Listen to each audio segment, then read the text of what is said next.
Hello children. Now we'll see the last topic of the lesson, that is the global influence of the Russian Revolution and the USSR.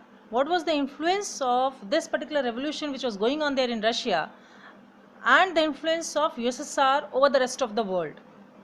So there were, if you see the influence, we could divide it into two.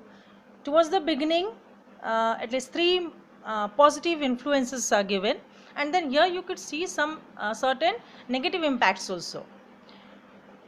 So here that is among the positive ones, if we see the possibility of a worker state, it fired the imagination of the people. People started thinking about a worker state which was not thought about earlier. In different countries, communist parties were formed based on this communalism.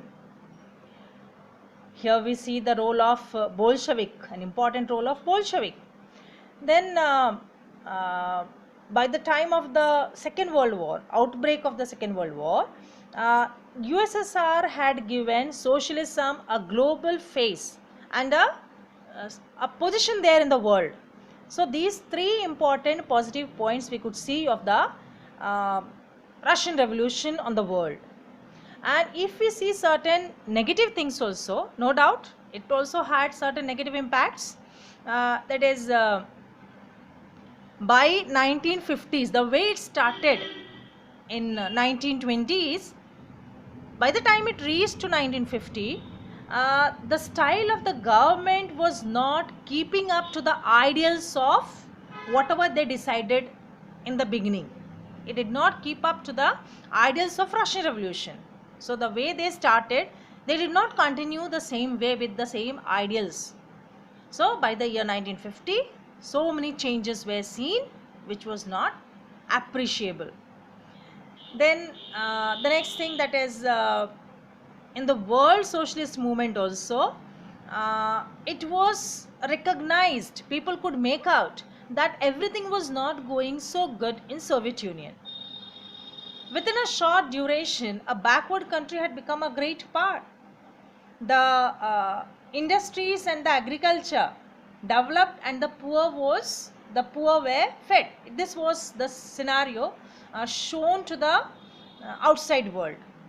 But that was not so many, that is the outsiders, the people throughout the world or the oppositions, they claimed that it was not happening so in the country.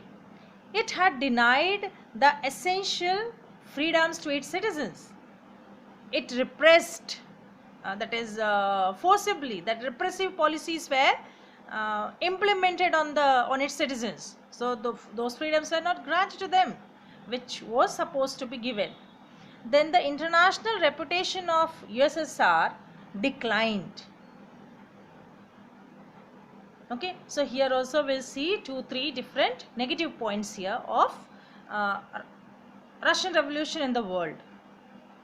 No doubt we do have here the last one as once again a positive one, that is, in each country the ideas of socialism were rethought in a variety of different ways. So this also will come under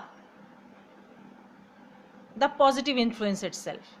Okay, so all these things you're supposed to maintain in the copy without failure, neatly, so that it will be easier for you to just recapture. And one more thing, that underline or frame the questions there, as many as you can there in the book itself, and underline it. Don't keep the copy book what to say, without underlining and all, because that will, when you underline the important points, it will be easier for you to just understand it even after after a long duration also. When you refer to the same point or the same topic, it will be easier for you to understand. Thank you everyone.